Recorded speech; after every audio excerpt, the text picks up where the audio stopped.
My name is Gerald Finch.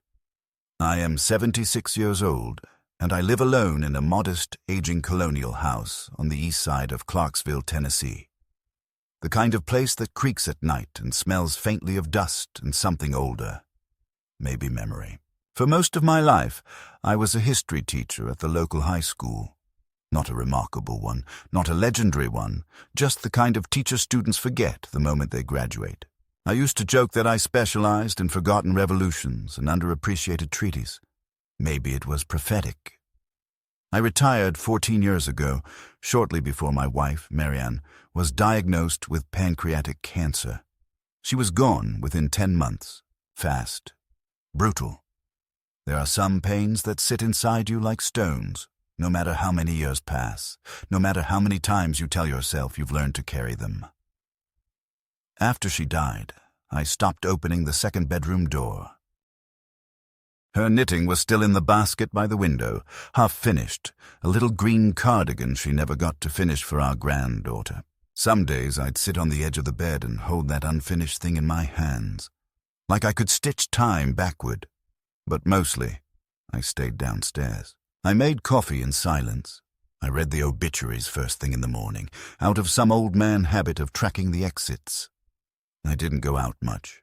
The garden Marianne had loved turned wild, the roses overtaken by kudzu and ivy, and the bird bath filled with mosquito larvae each summer.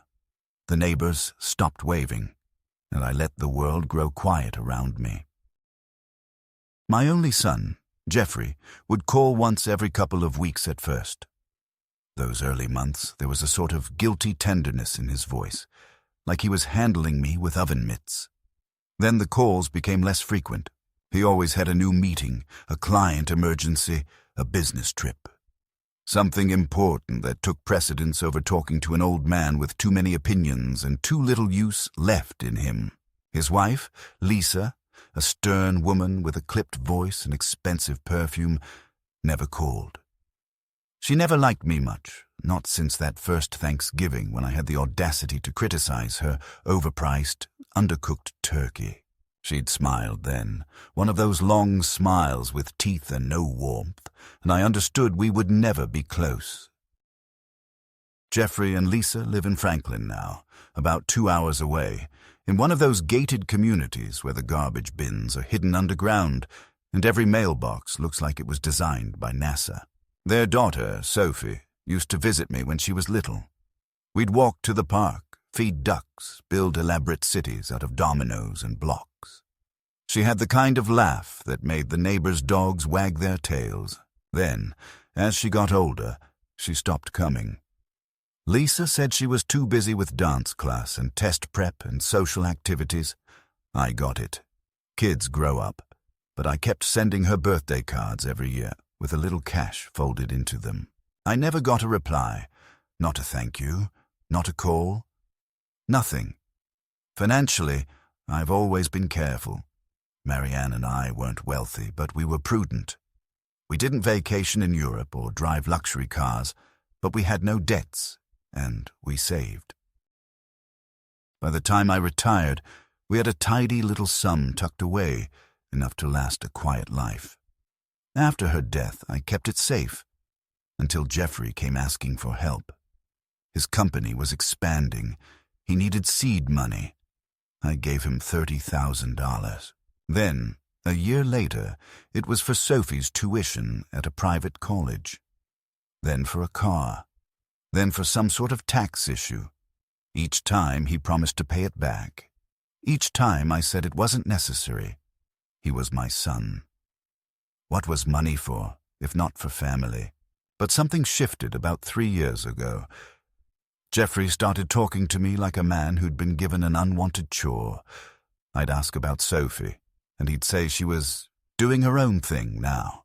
He'd cut the conversation short, always a meeting to run to. Lisa, on the rare occasions I saw her, barely made eye contact. She started dropping hints about assisted living. "It would be good for you to be around people your own age, Gerald," she said once, handing me a pamphlet with glossy pictures of gray-haired seniors playing bingo and smiling like lottery winners. I laughed then.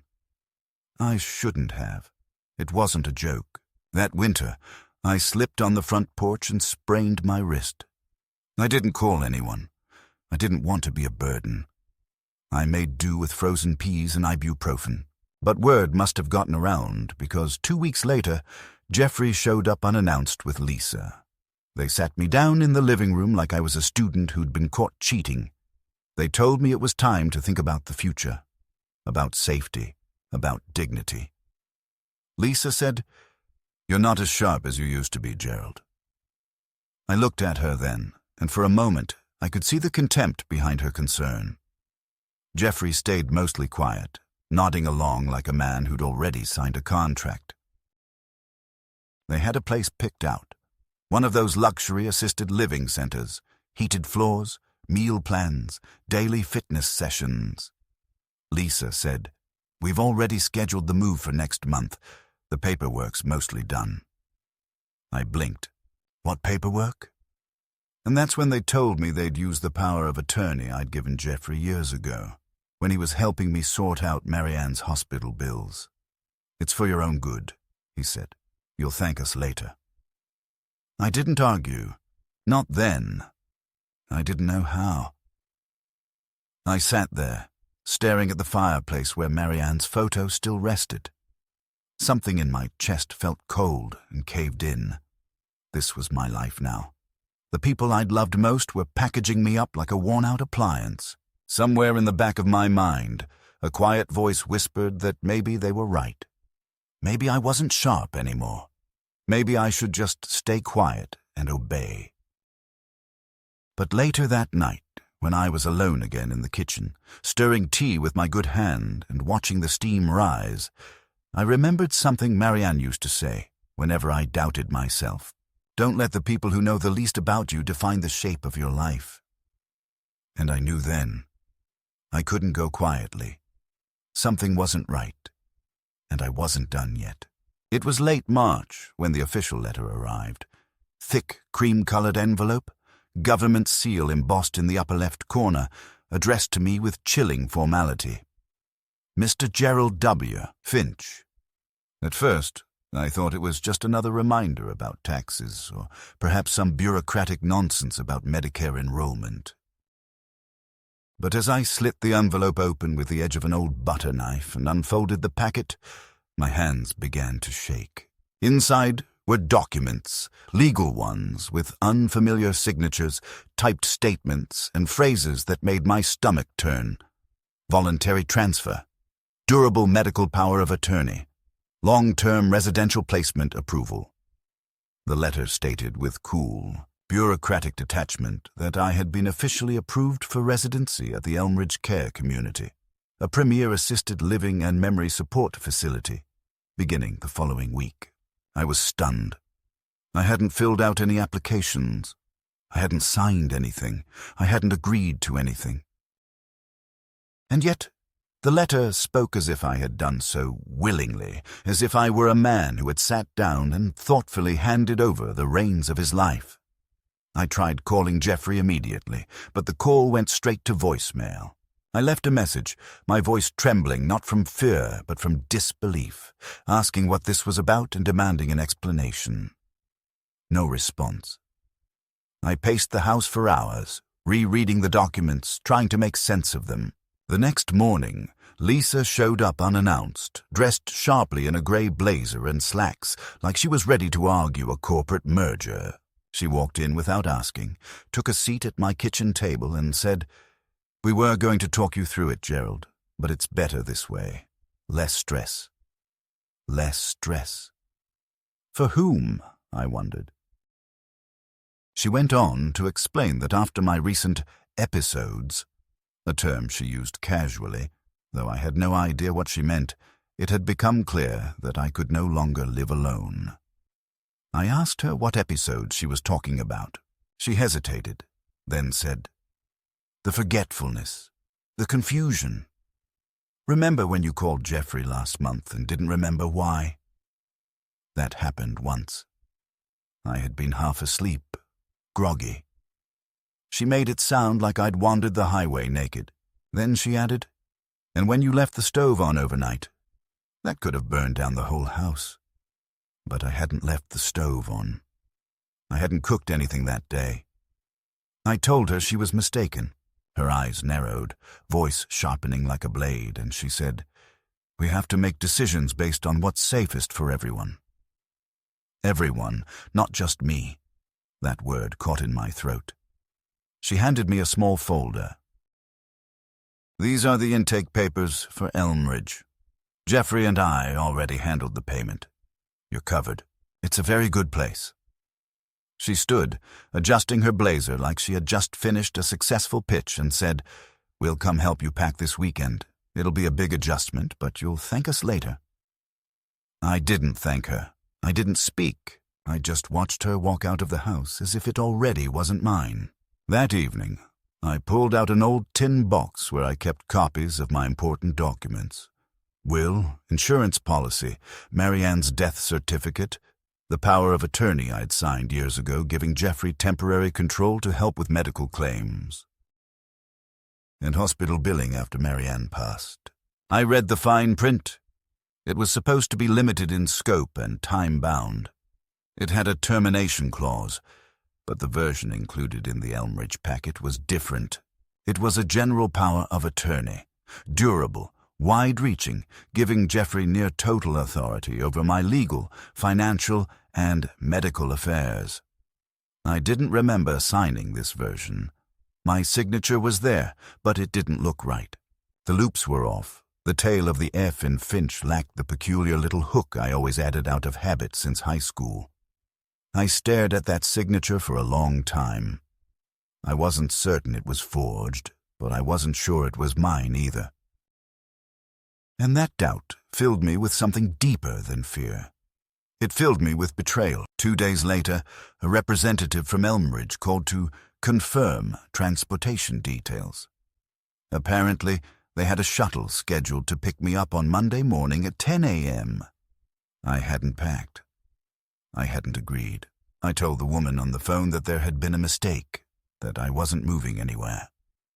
There was a long pause. Then she said, "Mr. Finch, we have your signed authorization and placement documents. Your son has been coordinating this transition for months." Months? That was the moment the floor under my life began to shift. I realized this hadn't been a spur-of-the-moment decision. They had been planning this. Not because I was frail or confused, not because I had asked for help, but because it suited them. It made me disposable, easier to manage, easier to silence. I was in the way of something. What exactly, I didn't yet understand. That night, I couldn't sleep. I sat in the living room, surrounded by Marianne's photographs, my books, my old teaching awards, tokens of a life that apparently no longer belonged to me. I began to suspect that Jeffrey and Lisa weren't just trying to put me somewhere safe. I started reviewing my recent bank statements and found 2 large withdrawals I hadn't made. I noticed that one of my credit cards had been used for a purchase in Franklin, a spa weekend for 2. I hadn't been to Franklin in 6 years.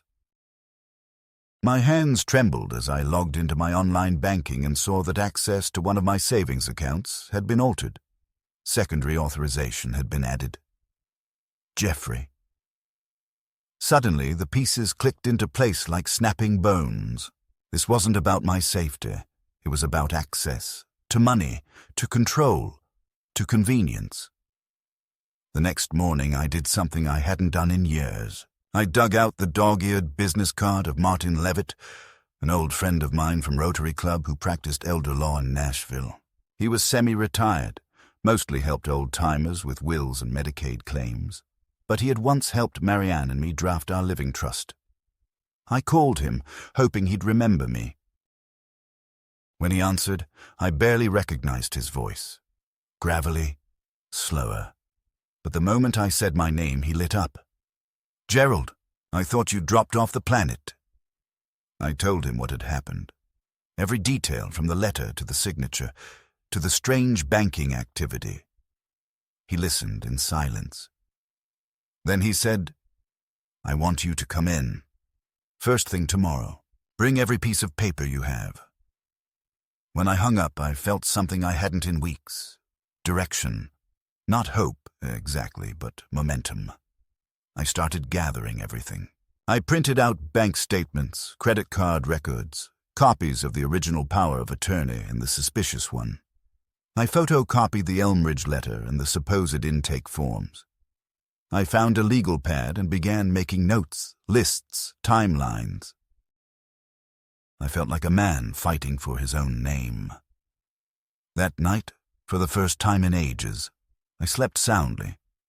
Not because I believed everything would be fine, but because I had finally decided I wouldn't go quietly. I wasn't going to sit in a room painted beige with piped-in music and let my world be rewritten. They thought they could strip me of my voice. They were wrong.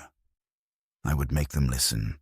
The following morning, I woke early with a sense of urgency thrumming through my chest, dressed in clothes that still held the scent of mothballs from a closet I hadn't properly opened in months, and made the 2-hour drive to Nashville with the packet of documents in a battered leather briefcase Marianne had bought me when I retired. As I drove along the highway, every familiar exit and roadside diner I passed felt strangely distant, as if I were moving through someone else's memories, not my own. When I reached Martin Levitt's law office, tucked between a hair salon and an old tax firm on a quiet street lined with tired oak trees, he greeted me at the door himself, a little thinner than I remembered. Bolder, his shoulders slightly hunched, but his eyes were just as sharp as they'd been when he helped Marianne and me plan our estate years ago. We sat down in his cluttered office, and I laid out every document, every suspicious letter, every printout, spreading them across his desk like a crime scene. Martin didn't speak for a long time as he studied each paper, flipping through with increasing intensity, occasionally muttering under his breath or making small notes in the margins of a yellow legal pad. When he finally looked up, his expression was grim. "Gerald, I'm going to be blunt. They're building a case that you're no longer competent, medically and financially. They're using the revised power of attorney, banking activity, and that pending Elmridge placement to make it official. If they push this in court, they might try to file for full conservatorship." I sat there, stunned, the term echoing through me like a church bell. Conservatorship, the legal death of self-determination. "But I'm not incompetent," I said, hearing the desperation in my voice. "You and I both know that," Martin replied. "But they've crafted a narrative. They'll argue mental decline, confusion, risky behavior. It doesn't take much for a judge to err on the side of caution, especially when a well-dressed son and daughter-in-law present themselves as concerned caregivers." I wanted to stand up and shout. I wanted to break something. Instead, I swallowed that rage and asked, "What can we do?" Martin leaned back, steepled his fingers, and said, "First, we get you evaluated by a licensed geriatric psychiatrist, someone the court will recognize. We'll establish your cognitive baseline, decisively. Next, we challenge the revised power of attorney. If we can show the signature was coerced or manipulated, we can invalidate it. Then we go after the financial activity. If they moved money without your consent, we may have grounds for a fraud complaint. It won't be fast, Gerald, but we can fight." His calm gave me strength. It was the first time in weeks that someone spoke to me like I was still a man, not a liability. That afternoon, I met with the psychiatrist Martin had recommended, a serious, middle-aged woman named Dr. Carla Brenner. She administered a battery of tests: memory recall, executive function, problem-solving, orientation, attention. I passed all of them. Some were harder than others, but I could feel my mind rallying, not just to defend itself, but to assert itself. I was not confused. I was not declining. I was angry, and anger had always sharpened my focus. When Dr. Brenner looked up from her clipboard and said, "You're fully competent, Mr. Finch," No signs of dementia or cognitive impairment, I nearly cried. Not out of relief, but because part of me had feared that maybe, somehow, they were right, and I had started to fade without knowing it. With the evaluation complete, Martin filed an immediate injunction to prevent my placement at Elmridge and began drafting the paperwork to revoke the new power of attorney. He also submitted a request for financial records from the bank to verify the unauthorized transactions. Over the next week, we built our case brick by brick. Meanwhile, I returned to Clarksville and tried to live normally, though nothing about life felt normal anymore. Every creak in the floorboards, every shadow in the corner of my vision, every quiet moment felt charged with suspicion. I changed the locks on my house, I canceled my debit card and notified the bank of potential fraud. I called Sophie, my granddaughter, but the number went to voicemail. I left a message, simple, heartfelt, asking her to call me back. She never did. Then, one rainy Thursday afternoon, a white SUV pulled into my driveway.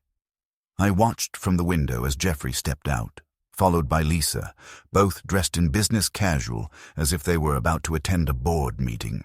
I didn't open the door immediately. I let them knock 3 times before I finally unlocked it and stood silently in the frame, saying nothing. Jeffrey gave me that same weary smile he'd mastered in high school when he was caught skipping class. "Dad," he said, as if nothing unusual had happened. "Can we come in?" I let them in without a word and watched as they sat down on my couch, arranging themselves carefully, like diplomats in enemy territory. Lisa spoke first. "We heard you've been making arrangements, lawyers, evaluations, injunctions." She made it sound like I'd committed treason. I nodded. "I have, because I'm not moving to Elmridge, and I'm not letting you take over my life." Jeffrey looked wounded, the kind of wounded that's rehearsed. "Dad, we were trying to help. You've been alone for so long. You've had some lapses." I shook my head. Don't you dare lie to my face." He flinched, and for the first time I saw something crack in his composure. Lisa stepped in. "Gerald, you're blowing this out of proportion. We only stepped in because we were concerned. That power of attorney, you signed that." I stared at her. "Did I? When? Where? Show me a video. A witness. Because that signature doesn't look like mine." Lisa's lips thinned, but she didn't answer. Jeffrey sighed. "This is becoming combative. It doesn't have to be." "Look, we already put down a deposit for Elmridge. You can't expect us to—" I cut him off. "You spent my money, not yours. You never asked. You never cared. You just acted." Lisa's tone shifted, grew colder. "We had every legal right." I laughed then, a short, bitter sound. "Not anymore. That document is being challenged, and your little scheme is unraveling." Jeffrey stood up. "You're not thinking clearly, Dad. You're emotional. This is why you need help." I looked up at him, decades of disappointment rising like bile in my throat.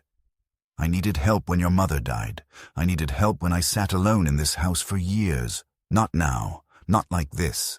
You want control, not to help." Lisa grabbed her bag.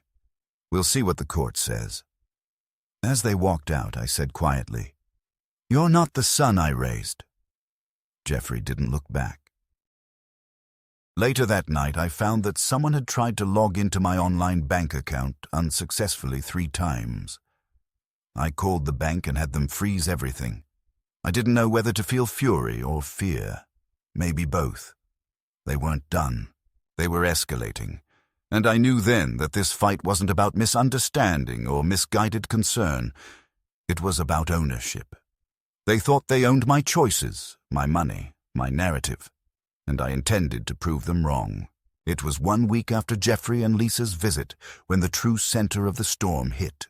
Not with a shout, not with another confrontation, but with a letter. A thick, official envelope once again, this time delivered by certified mail and signed for by me in my own front yard with shaking fingers. Inside was a petition filed in probate court. Jeffrey and Lisa Finch, my own son and daughter-in-law, were formally requesting full conservatorship over me, citing mental deterioration, increasing incidents of confusion, poor decision-making, and, most painfully, a documented pattern of financial irresponsibility. They attached a set of declarations, sworn statements by themselves and, astonishingly, by a physician I didn't recognize, claiming I had exhibited early-stage cognitive decline, consistent with dementia. There were claims that I had forgotten appointments, sent duplicate checks to utility companies, failed to recall names of friends, fabrications, distortions, small mundane errors twisted into a noose. My hands trembled as I held the pages, and for a moment I felt the terrifying vertigo of being rewritten, of having your own life torn out of your hands by people who had once kissed your forehead good night. It wasn't just betrayal now. It was annihilation of self, systematic, strategic, and cold. I drove straight to Martin Levitt's office, burst through the door with no appointment, the petition clutched in my fist like a death warrant. He read it quickly, mouth tightening into a grim line. "They're escalating," he muttered. "They're trying to preempt our case by going directly to the court and getting you declared incompetent. If they succeed, they'll gain legal authority over your finances, your property, even where you live. Everything." I sat in the chair across from his desk, suddenly winded, as if my entire body had collapsed inward under the weight of their intentions. "Can they win?" I asked, not knowing if I wanted the answer. "Not if we move fast," he replied. "We already have your evaluation from Dr. Brenner. That's gold. Now we need corroborating statements, people who've interacted with you, recent witnesses to your clarity of mind, your ability to function independently, neighbors, colleagues, your doctor, anyone." That night, I walked the neighborhood I had once considered too quiet to notice. I knocked on doors I hadn't approached in years, spoke to people I'd once waved at from my porch but never really knew. Mrs. Klein, from 2 houses down, remembered our conversations about politics last month. Mr. Harlan, the mailman, had delivered to me for 5 years and wrote a letter describing my regular interactions, my routines, how I'd always been sharp, friendly, coherent. My former pharmacist confirmed I refilled my own medications without assistance. Even the local librarian, young, probably 25, agreed to write a statement. "You come in every week," she said. "Ask for historical biographies, argue about Lincoln. You're more coherent than most people my age." These were lifelines, thin strands of truth I could wrap around myself like armor. Martin compiled everything into a formal response to the conservatorship petition, attaching the statements, the evaluation, the evidence of banking fraud we'd uncovered, withdrawals I never made, account changes never authorized. We filed it the next morning. It would be reviewed by the judge and a preliminary hearing set for 10 days later. 10 days. I had to live through 10 days with the knowledge that my own child was actively seeking to have me stripped of personhood. I barely slept. I triple-checked my locks. I spoke aloud to Marianne in the quiet of the house, asking her what we had done wrong, if it was something in our parenting, some flaw of softness, of leniency that had allowed this monstrosity to grow in the shape of our son. But in those days of darkness, something else also emerged. Resolve. A different version of myself began to stir. The teacher, the man who once stood in front of bored teenagers and demanded they remember what had come before them, who insisted that every action has consequence, every betrayal, a legacy. I would not be erased. I would not be rewritten into a man I was not. On the morning of the hearing, I dressed in my best suit, pressed navy wool, the one I had worn at Marianne's funeral. I stood straight, shaved carefully, polished my shoes until I saw myself in them. I was not going to court as a victim. I was going as a man whose life was worth defending. We arrived early. The courtroom was cold, wood-paneled, quiet except for the faint shuffle of papers and low murmurs. Jeffrey and Lisa sat across the aisle, dressed in black, like mourners at a funeral they were orchestrating. Lisa didn't look at me. Jeffrey gave me a stiff nod, nothing more. The judge, an older black woman with keen eyes and a voice like carved granite, reviewed both petitions. She listened first to Lisa, who spoke smoothly about concern, about incidents, about safety. She described me as increasingly erratic, said I had accused them of theft, paranoia, even violence. Claims, she said, were unfounded but sadly consistent with cognitive decline. Jeffrey nodded solemnly, playing the burdened son. They were convincing, practiced, sympathetic in their performance. Then Martin rose and presented our evidence. He handed in Dr. Brenner's evaluation, the sworn statements from community members, the banking records. He laid out our timeline, our theory, our defense.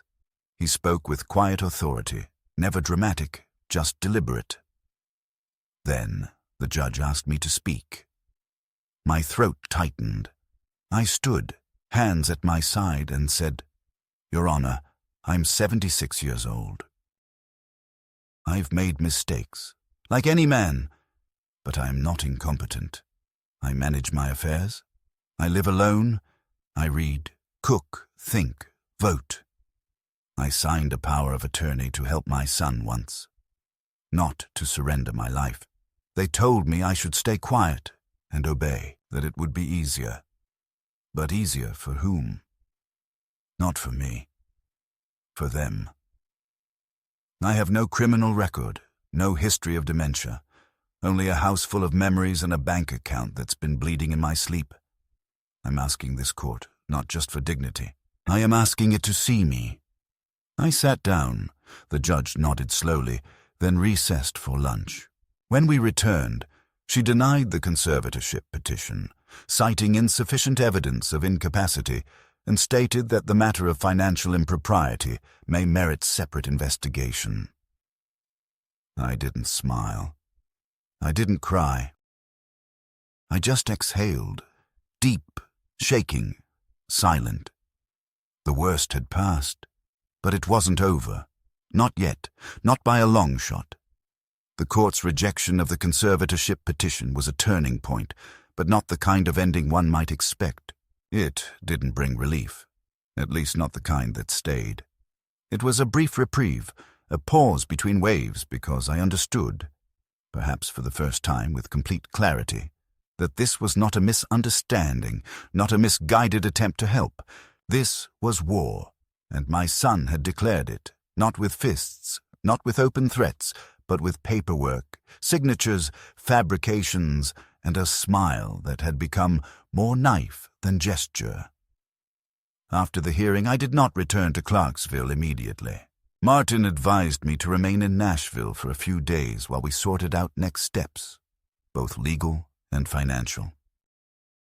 I checked into a modest hotel near his office, a place that smelled faintly of old carpet and lemon cleaner, and spent hours in the lobby going over every document I had, every detail of the case. Martin had begun the process of filing to officially revoke the power of attorney and to freeze all joint financial accounts pending investigation.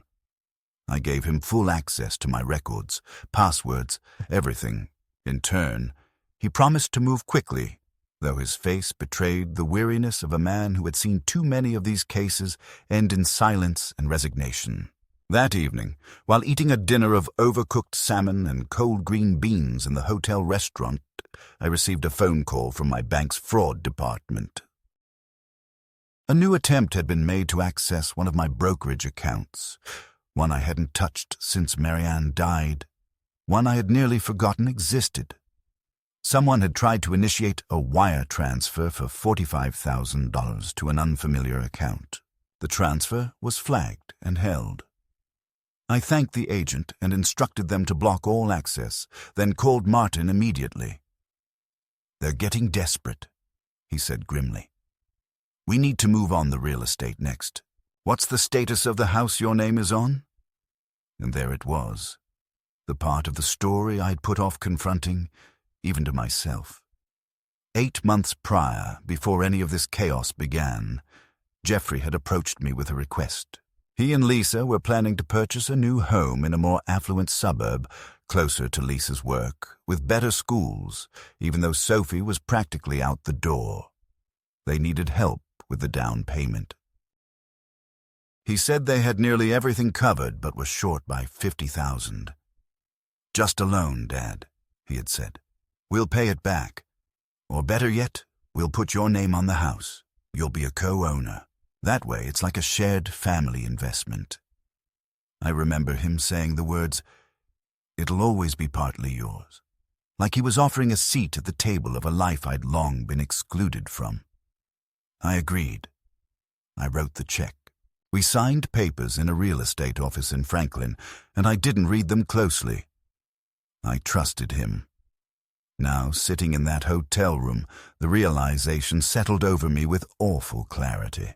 If I was legally a co-owner of that house, if my name was on the deed, then I had rights.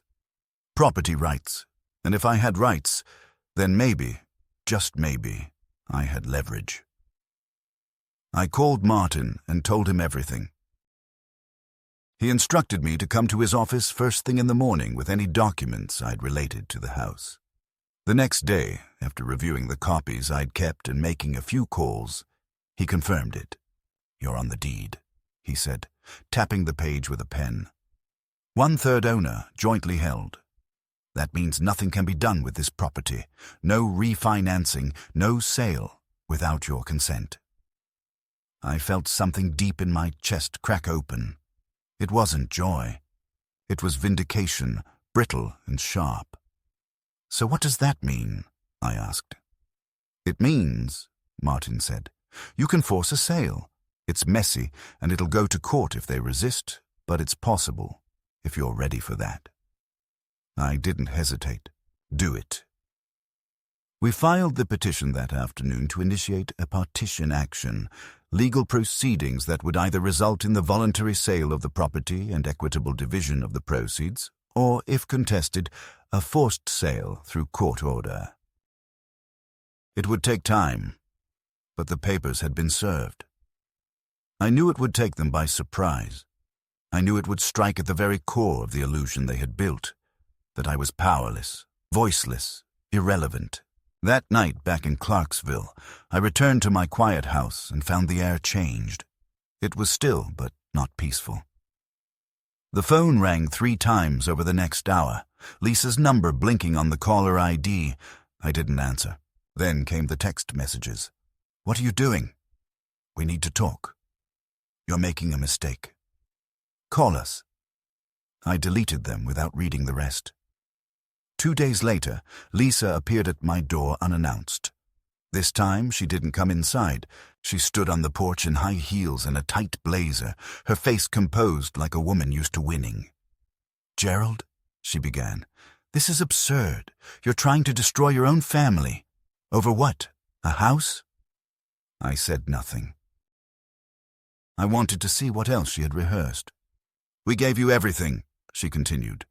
"Visits, support, help, and now you're threatening to evict us." Still, I said nothing. She narrowed her eyes. "You don't understand the consequences. If this goes public, Sophie will find out. You really want her to see this side of you, the vindictive, paranoid version."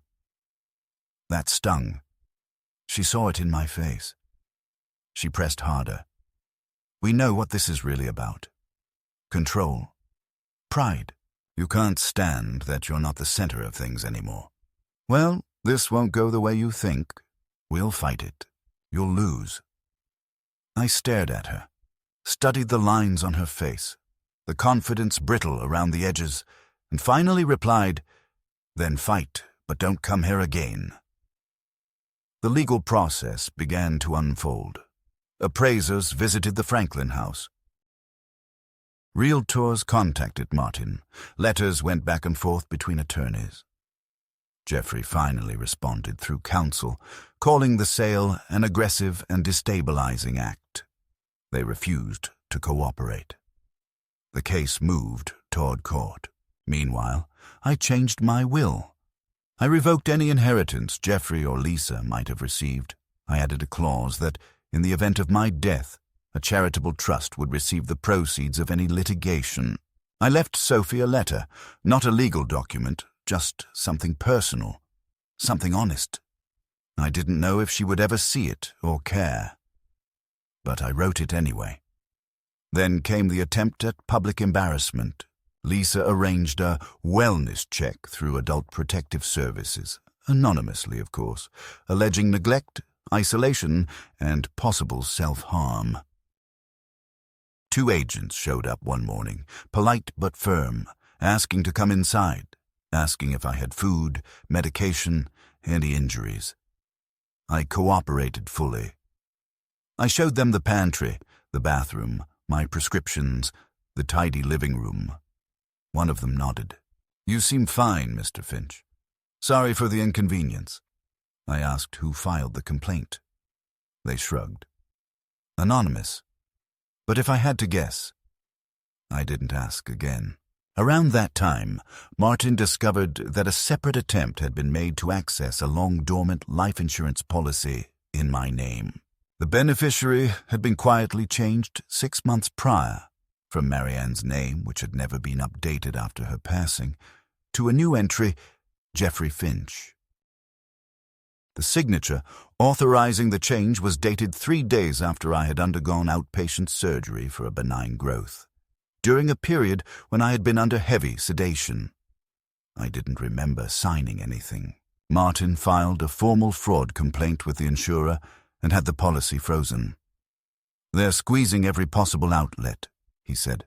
"This isn't just about care, it's about consolidation. They're trying to preempt your independence by making you vanish, piece by piece." Still, I didn't fold. I appeared for every court date, gave every statement, cooperated with every investigator. We pushed for discovery. We requested communication records, bank statements, transaction histories. Piece by piece, the facade they had built began to crack. Meanwhile, I began preparing for a different kind of exit. I contacted a real estate agent in a different part of the state, a quiet, wooded town near the border where no one knew my name.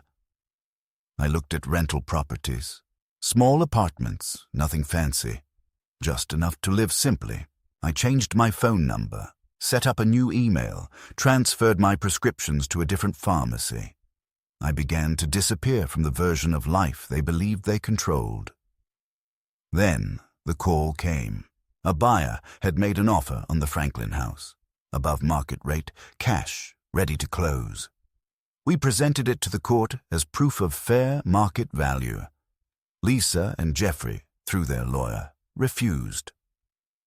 The court set a final hearing. There, in that polished courtroom, I listened as they painted me as a bitter, senile old man, clinging to revenge. Their attorney argued I was trying to punish them for caring too much. Martin stood and delivered our final response with calm precision, reciting the timeline, the fraud, the evidence of manipulation, and then presented the buyer's notarized offer. The judge, reviewing the documentation, ruled in our favor. The property would be sold, the proceeds divided. If Jeffrey and Lisa did not vacate within 60 days, eviction proceedings would begin. They left the courtroom before I did. I saw Lisa's face for only a moment as they passed. It was not rage I saw, but disbelief, shattered entitlement. Outside, under the wide Tennessee sky, I stood still for a long time, watching clouds roll in from the west. It wasn't victory I felt. It wasn't peace. It was something more difficult. The confirmation that blood could turn against you, and still you had to keep standing. The official ruling to force the sale of the house did not end the matter as cleanly as I had hoped. Legal victory and emotional closure are not the same thing. In the weeks following the decision, the silence from Jeffrey and Lisa was total. Not a call, not a message, not even an angry voicemail, which somehow made their absence feel more loaded than any shouting match could have. Their lawyer informed Martin that they intended to review their options, but in practical terms, they had run out of them. The buyer, an investment firm specializing in rental properties, had already submitted the payment to the court's escrow account, contingent only on the property being vacated. Notices were sent, deadlines passed. Then, just a week before the court-approved eviction would begin, they responded. It wasn't through any formal filing. They came in person.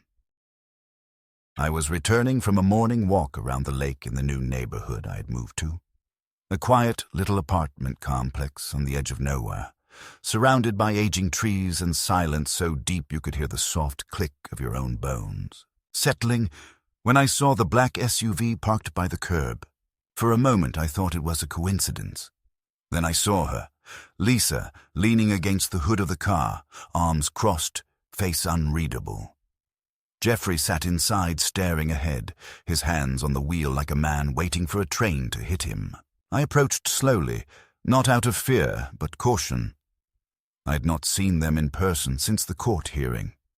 I'd imagined many scenarios, apologies, accusations, tears, but the stillness in Lisa's face gave nothing away. She stood up straight as I drew near and said without preamble, "We want to talk." I didn't answer, just nodded and led them to the small bench near the apartment's entrance. Lisa sat. Jeffrey stayed standing for a moment, then reluctantly followed. The silence stretched. Finally, she spoke. "We lost everything. The house, the money, the job." I raised an eyebrow but said nothing.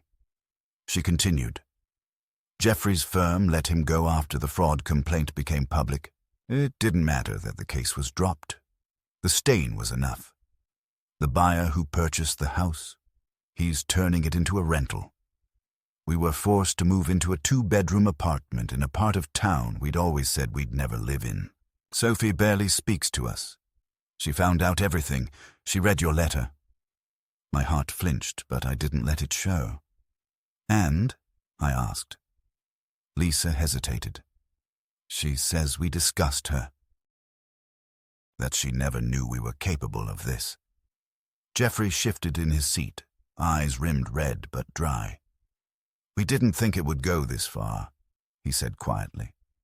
"We thought you'd just go along with it, that it would be easier for everyone.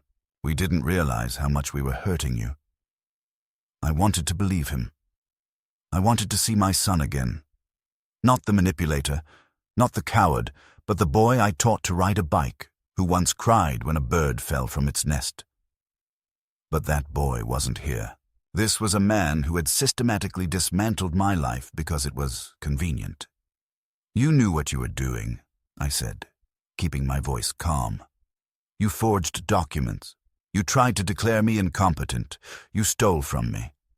Lied to Sophie. Gaslighted me until I thought I was losing my mind." Jeffrey nodded slowly. I know. And I don't expect forgiveness.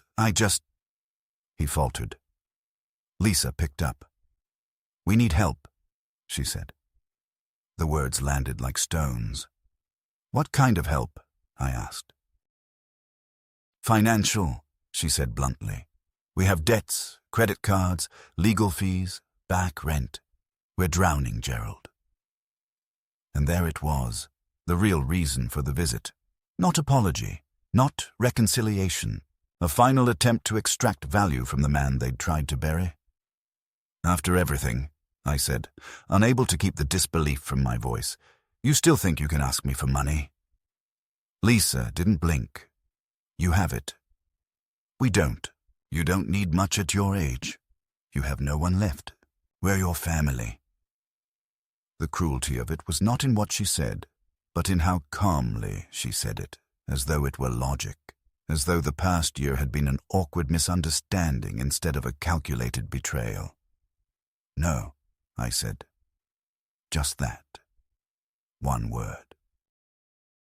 Final. Solid.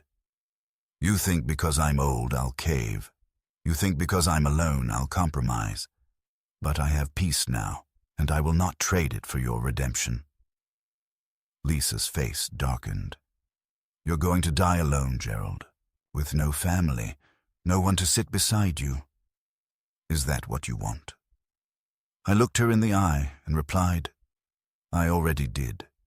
I already buried the version of you I loved. I already buried my illusions. What's left is clean, and you can't touch it. Jeffrey's head sank. Lisa stood abruptly. You'll regret this, she hissed. No, I said again. I regret only that I didn't stop you sooner. They walked away. I didn't watch them go. Back in my apartment, I made tea and sat by the window, looking out at the trees bending under the breeze. I thought of Sophie, of the letters she had read, of the silence that still stretched between us. I didn't know if she would ever come. I didn't know if I would ever hold her hand again. But I knew one thing. I had taken back my name, my voice, my dignity. I had made them listen. And for a man they wanted to erase. That was everything. The seasons changed with a kind of quiet finality, the way they do when no one is watching. Summer faded. Not with the fireworks and cookouts of youth, but with long shadows on the pavement, earlier sunsets, and the hush of leaves drying at the edges. In my small apartment, life settled into a rhythm that felt unfamiliar at first, but gradually became my own. Early mornings with strong coffee, long walks by the lake, the soft hum of classical music on a second-hand radio. I kept my days simple. I had no grand projects, no 5-year plans, no need to prove anything. After decades of service to family, school, neighbors, and the endless expectations of being useful, I was finally learning how to be free. And freedom at my age is not a gallop, but a slow, deliberate walk away from the noise that once defined you. Martin helped me finalize all the necessary changes, a fully revised will, a legal trust to protect my remaining assets from further predation, and a letter of intent specifying my medical and burial wishes. There was comfort in that. Control, clarity. I had taken back every piece of my life they tried to amputate. The forced sale of the Franklin house closed without incident. The funds were divided by court order, and I placed my share into a protected account. I didn't touch it. I didn't need to. My needs were few. I bought a used car, modest, reliable. I stocked my pantry with the basics. I subscribed to the local paper and began volunteering once a week at the nearby community library, helping kids with reading and retirees with computers. No one knew who I'd been. No one asked. That was the greatest mercy of all. One Saturday morning in late October, while organizing the reference section, a voice behind me said, "Grandpa?" I turned, and there she was, Sophie. Not a girl anymore. A young woman, taller than I remembered, her hair cut shorter, face drawn but clear. She didn't smile right away. She just stood there, hands in the pockets of her coat, eyes searching mine. I nodded slowly. "Hi," I said. She stepped forward and hugged me, tentative at first, then tighter. We didn't speak for a long time. We didn't need to. Later, we walked to a bench outside and sat under a maple tree shedding its last red leaves. She told me she had transferred colleges, changed her major, broken up with someone. She said she found my letter tucked inside a stack of old mail at the apartment, read it 3 times, cried, got angry, then cried again. She said she didn't know what to believe for a long time because they had lied so smoothly, so consistently, but eventually the facts piled up. And when she confronted her parents, they didn't deny it. They just called it a difficult time. She said she didn't want to be like them. She said she was sorry for not calling sooner. I told her she had nothing to apologize for. That truth comes to people at different speeds, and what mattered was that she came at all. We sat there for hours. She told me she missed the domino cities, the ducks at the park, the way I made stories out of history like it all still mattered. She asked if we could start over. I told her we already had. She began visiting every weekend after that. Sometimes we talked. Sometimes we just sat. She brought cookies she baked herself, books she thought I'd like, stories from her classes. I didn't ask about Jeffrey or Lisa. Neither did she. There was nothing left to say about them. In late November, the library held a community night where volunteers could share something. A reading, a memory, a skill. I read a passage from Steinbeck about dignity and aging, about how the old still burn with life, even when the world forgets them. When I looked up, Sophie was in the front row, her eyes wet. Afterward, she hugged me and whispered, "I'm proud of you." That moment meant more than any courtroom win, more than any check or house or legal document, because in the end, that's what we fight for. Not the assets, not even the justice, but the chance to be seen clearly by someone who matters. The chance to rewrite the final chapter with honesty, not silence. And so I live, not triumphant, but intact, not restored, but resolute. I am not the man they tried to define. I am not the version they buried in paperwork and false kindness. I am Gerald Finch. I taught history. I buried a good woman. I was betrayed by my blood, and I found my voice too late to save the past, but just in time to reclaim the present. That is enough. That, finally, is mine.